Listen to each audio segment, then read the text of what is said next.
Picture this. It's 1944, the middle of World War II. A group of American soldiers stumbles upon an old, hidden bunker deep in a forest in Germany. It looks empty, abandoned, but something feels wrong. Very wrong. They go inside, and what they find changes everything. A secret so deadly it's been buried for decades. If you think you're brave enough to hear this story, stick around. But I'm warning you, don't ever go looking for this bunker. Stay with me till the end because this will leave you speechless. Today we're diving into a chilling story from World War II that happened in the dark forests of Germany. This is a tale of bravery, fear, and a mystery that still haunts people today. If you're from the USA, UK, or Canada, you might have heard about the battles of WW2, but I bet you've never heard about this bunker. It's a story that'll give you goosebumps, so grab a snack, get cozy, and let's get started. Oh, and if you love these creepy wartime stories, don't forget to hit that subscribe button right now so you never miss a video. Let's go back to 1944. World War II is at its peak. The Allied forces, including soldiers from the USA, UK, and Canada, are fighting hard against Germany. It's a tough time. Battles are happening everywhere, and the air is filled with the sound of gunfire and explosions. In the middle of all this chaos, there's a group of American soldiers from the 101st Airborne Division. These guys are tough. They've been through some of the biggest battles of the war like D-Day and Normandy. But nothing could prepare them for what they're about to face. Their leader is Lieutenant James Carter, a 32-year-old soldier from Chicago. He's a brave man always looking out for his team. His group has 15 soldiers and they've been sent on a mission deep into Germany. Their job is to find and destroy any German supply lines they come across. They're moving through a thick forest near the border of France and Germany. It's winter and it's freezing cold. The snow is falling hard and the soldiers can barely see where they're going. One of the soldiers, a young man named Private Daniel Brooks from Texas, is walking at the back of the group. He's only 19 and this is his first time in a war. He's scared but he doesn't want to show it. As they walk through the forest, Daniel notices something strange. He sees a small path leading off into the trees. It's covered in snow but it looks like someone has walked there recently. He calls out to Lieutenant Carter, "Sir, look over here. There's a path. Should we check it out?" Lieutenant Carter stops and looks at the path. He's not sure. They're already behind schedule and he doesn't want to take any risks. But something about the path feels off. He decides to take a closer look. He tells his team, "All right, let's check it out. But stay sharp. We don't know what's out there." The soldiers nod and follow him down the path, their guns ready. The path leads them deeper into the forest. The trees are tall and dark and the air feels heavy.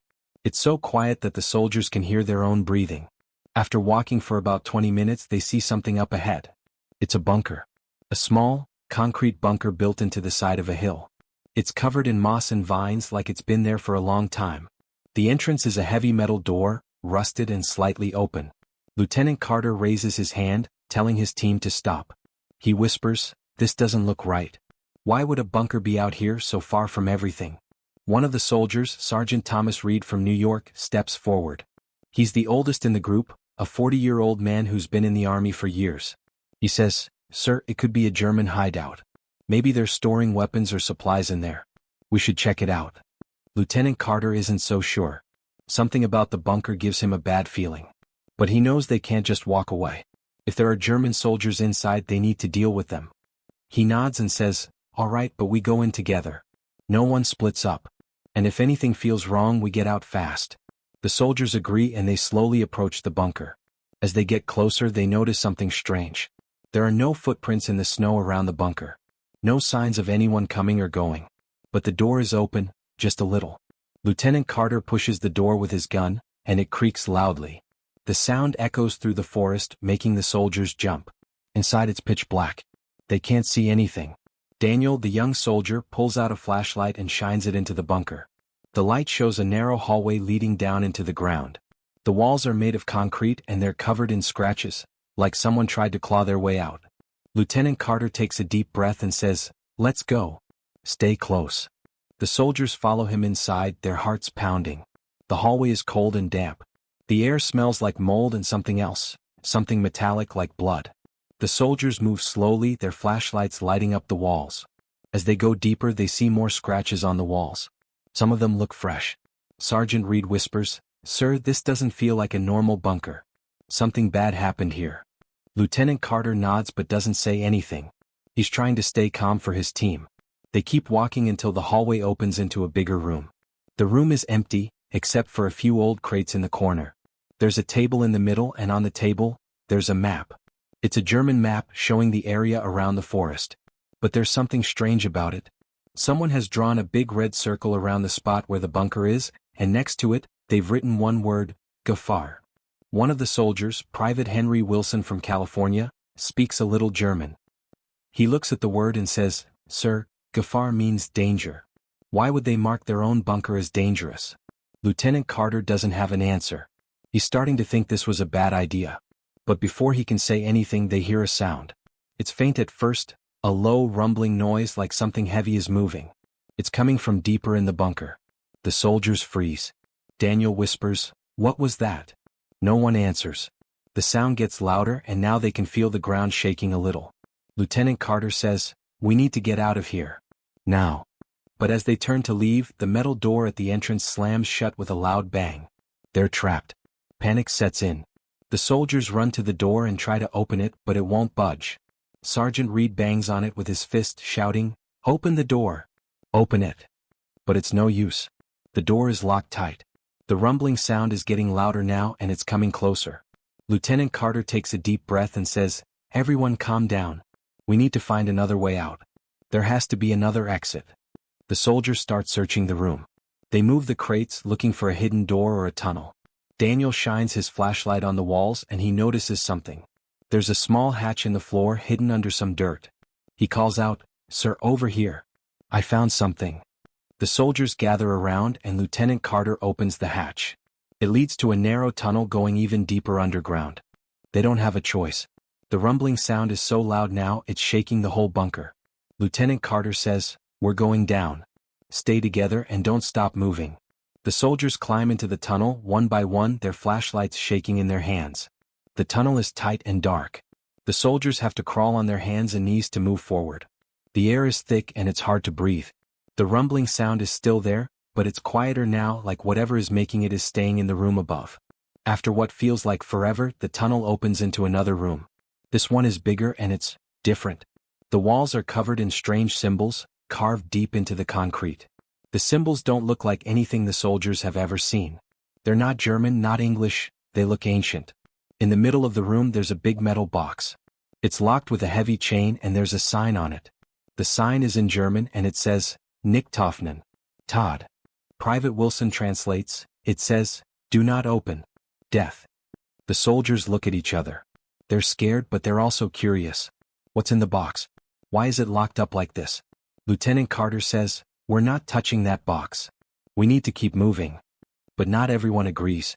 Sergeant Reed steps forward and says, "Sir, we need to know what's in there.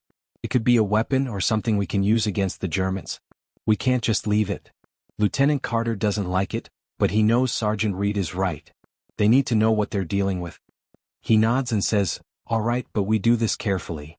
The soldiers use their knives to break the chain and they slowly open the box. Inside, there's a book. It's old with a leather cover and it's written in German.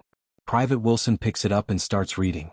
The book is a journal, written by a German scientist named Dr. Heinrich Müller.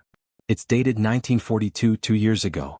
Dr. Müller writes about an experiment he was working on in this bunker. He says the Germans found something in the forest, something they couldn't explain. It wasn't human, but it wasn't an animal either. Dr. Müller calls it the entity.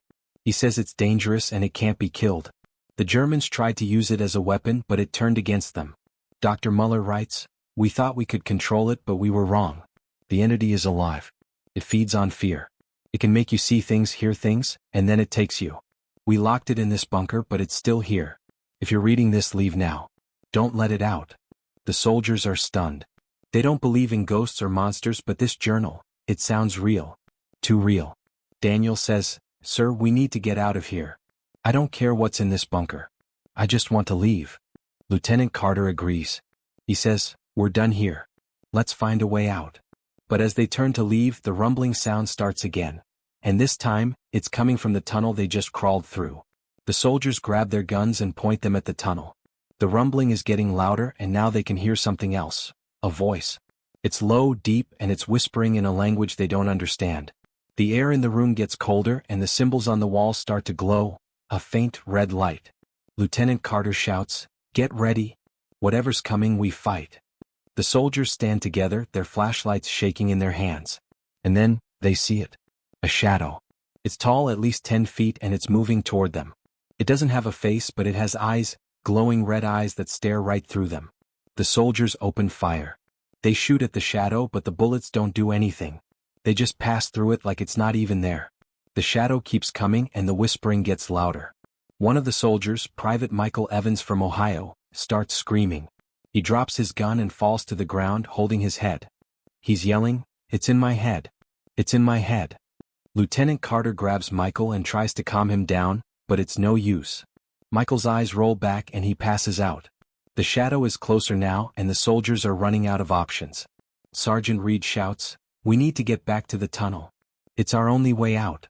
But the shadow is blocking the tunnel. There's no way past it. Lieutenant Carter looks around, trying to find another way. He sees a small door on the other side of the room. It's hidden behind some crates, but it might be their only chance. He yells, "Over there. Move." The soldiers run to the door, dragging Michael with them. They push the crates out of the way and open the door. It leads to another hallway, but this one is different. It's cleaner, and there are lights on the walls, flickering but still working. The soldiers run down the hallway, the shadow chasing them. The whispering is so loud now it's like it's inside their heads.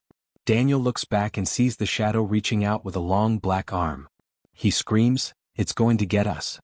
But Lieutenant Carter keeps pushing them forward. He says, "Don't stop. Keep running." The hallway leads to a staircase going up. The soldiers climb the stairs as fast as they can, their legs burning from the effort. The shadow is still behind them, but it's slowing down. The whispering is getting quieter. Finally, they reach the top of the stairs and they see a door. It's another metal door, but this one has a window. They can see sunlight coming through. They're almost out. Lieutenant Carter pushes the door open, and the soldiers stumble out into the forest. They're back outside, but they're not safe yet. The shadow is still coming. They can hear it in the bunker moving up the stairs. Lieutenant Carter says, "We need to block the door."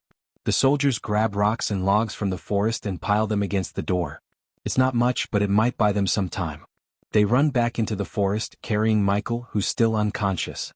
They don't stop until they're far away from the bunker. When they finally stop to catch their breath, they realize they're not all there.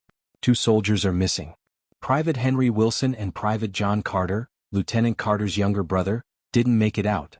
They were at the back of the group, and the shadow must have taken them. Lieutenant Carter falls to his knees, tears in his eyes. He says, "I should have protected them. This is my fault." Sergeant Reed puts a hand on his shoulder and says, "Sir, you did everything you could. We're alive because of you." But Lieutenant Carter can't forgive himself. He lost 2 men, including his brother.